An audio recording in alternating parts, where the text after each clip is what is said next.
We have lesson 5, and we are still talking about step number 3, which asks the question, am I prepared? And the question that we look at today is, can I provide for a family? Last time we looked more at the woman, and now we look at the man, although some of both applies to both, of course. In early times, custom required the bridegroom, before the ratification of a marriage engagement, to pay a sum of money or its equivalent in other property, according to his circumstances, to the father of his wife. This was called a dowry, and there was a very definite purpose why the father would ask for this amount. This was regarded as a safeguard to the marriage relation. Fathers did not think it safe to trust the happiness of their daughters to men who had not made provision for the support of a family. So if he was unable to save up that amount of money that the father wanted him to give, then he knew that he wasn't a hard worker, or he needed more time or something. If they had not sufficient thrift and energy to manage business and acquire cattle or lands, it was feared that their life would prove worthless. So they knew that their daughter wouldn't be well provided for if the young man had not learned how to earn money. Of course, there's two ways to earn money. One is to run a business, and the other is to work for somebody else and earn a salary. But provision was made to test those who had nothing to pay for a wife. So if there were various circumstances that kept the young man from having money to give as a dowry, then here's an alternative. They were permitted to labor for the father whose daughter they loved, the length of time being regulated by the value of the dowry required. The biblical example of this that's best known is Jacob. And when he went to his relatives' area where they lived, he found Rachel. And he really liked her. So he talked to the father. He didn't have any money because he had left home for fear of his brother killing him. And so his relative said, the father of Rachel, you worked 7 years and you can have her. Well, what do you think was going on during those 7 years? The father of the girl was finding out what kind of worker he was. Well, unfortunately, the father was a very greedy man, and so at the end of the 7 years, he secretly gave him his other daughter, Leah. And then when Jacob found out he was deceived, he asked him how long he would have to work for Rachel, and it was 7 more years. So he ended up working 14 years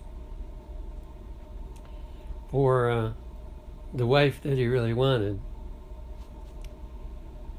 When the suitor was faithful in his services and proved in other respects worthy, he obtained the daughter as his wife. And generally the dowry which the father had received was given her at her marriage. Now in the case of Laban, he kept the dowry. He was such a greedy man. But the way it was supposed to work is that the dowry was not to pay the father or the parents, but it was to make sure that the young man could earn a living. And then at the marriage, that money was given back to the daughter especially, and was to protect her from getting in difficult circumstances. Now today, of course, most people don't run a business, and it would be hard to implement this biblical model, but it certainly is a good model, and we need to have a way to find out what kind of worker the young man is. No man is excusable for being without financial ability. Of many a man it may be said, he is kind, amiable, generous, a good man, a Christian, but he is not qualified to manage his own business. Now all those other qualities are good, but if he wants to marry, it's very important that he can also make the amount of money needed and manage it so that the family is not in want. As far as the outlay of means is concerned, he is a mere child. He has not been brought up by his parents to understand and to practice the principles of self-support. This idea is slipping out of our society, but it adds to marriage a lot of trials and difficulties. And God is pleased when we prepare for marriage, the men, that is, prepare for marriage by learning how to run business, or at least how to have a good enough job that the family can be provided for. And the final question about whether we are prepared is, am I truly converted? Of course, every day people that are not converted get married to each other, but they have less chance for their marriage to succeed from what they would have if both of them were converted. Here's a beautiful promise. Hearts that are filled with the love of Christ can never get very far apart. Now, there's lots of people who claim to be Christian, but are really not. They don't have a heart relationship with Jesus. But if two people follow the plan that I'm outlining, and they are true Christians, they have a heart relationship with Jesus, as long as they keep that heart relationship, they can't get very far apart. They won't have to worry about divorce, because they will be able to be happy with each other. Religion is love, and a Christian home is one where love reigns and finds expression in words and acts of thoughtful kindness and gentle courtesy.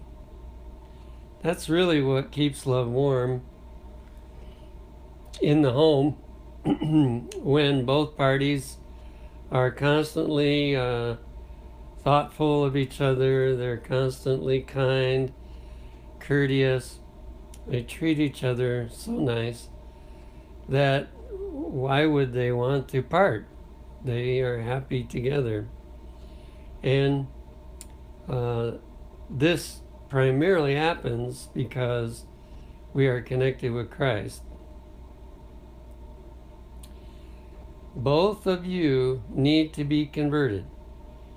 Neither of you have a proper idea of the meaning of obedience to God. Study the words. He that is not with me is against me, and he that gathereth not with me scattereth abroad. That's what Jesus said. So let's say one person is converted and the other one is not. Unfortunately, they have two different masters. That's what Jesus means by this. That if someone is not connected with him, then they are connected with the enemy, and they will be scattering instead of gathering, like Jesus leads us to do. So each of these questions should be considered first by the man, and if he finds, as he counsels with his counselors, that he can answer all those questions properly, then he's ready to take the next step. Step number 4, which is to counsel about who. Now notice that the first 3 steps, we're not talking about someone that we hope to be our partner. We are talking with our counselors about ourselves. But now the interest is to decide, who is God calling me to court, and to look into whether or not they would be a good life partner. So obviously sometimes the young man already has seen a young woman that he's interested in, and will talk to his parents and any other counselors that he has about them, and give them opportunity, if they need to do any checking on this person to make sure whether they want to give a yes or no answer. Once it is decided with counselors about a certain young lady, then she would be approached and should be given time to go through all those steps with her counselors before giving him an answer of yes or no. And one of the things that we need to do during this time when we're actually considering somebody, says if men and women are in the habit of praying twice a day before they contemplate marriage, they should pray 4 times a day when such a step is anticipated. So we need to double our prayer life, because it's so easy to make mistakes in this area, and when you do, you pay the rest of your life. So we really need to know that God is leading, and so we pray a lot. Now there is warning in the Bible in Deuteronomy 6 verse 14, not for a Christian not to marry an unbeliever. And it explains there in that verse why. And I've already touched on it earlier. They serve 2 masters. And even if the non-Christian is a good person, they seem to be a nice person, but still, until we give Jesus the control of our life, they are serving a different master, and it will, if it doesn't show itself all the time, it will some of the time. So I do not recommend marrying someone that is not also a Christian. If you are, no. If the man is not, then he can't really expect the woman to be a Christian. But if one is, then the other one needs to be. And here's a interesting statement about Solomon, who he didn't listen. See, this rule was in the Old Testament too. It's not just the New. In fact, in Deuteronomy chapter 7, verses 3 and 4, the same rule is given, not to marry. In the Old Testament, it was more, don't marry someone that's not an Israelite, but the real meaning of that is Israelites were supposed to be converted, and therefore they shouldn't marry the unconverted people around them. But Solomon ignored that, and he paid a price for it. In forming an alliance with a heathen nation and sealing the compact by marriage with an idolatrous princess, Solomon rashly disregarded the wise provisions that God had made for maintaining the purity of his people. The hope that this Egyptian wife might be converted was but a feeble excuse for the sin. So Solomon thought, well, I'll talk to her about the true God, and she will get converted after we're married. I've heard quite a few people make that mistake.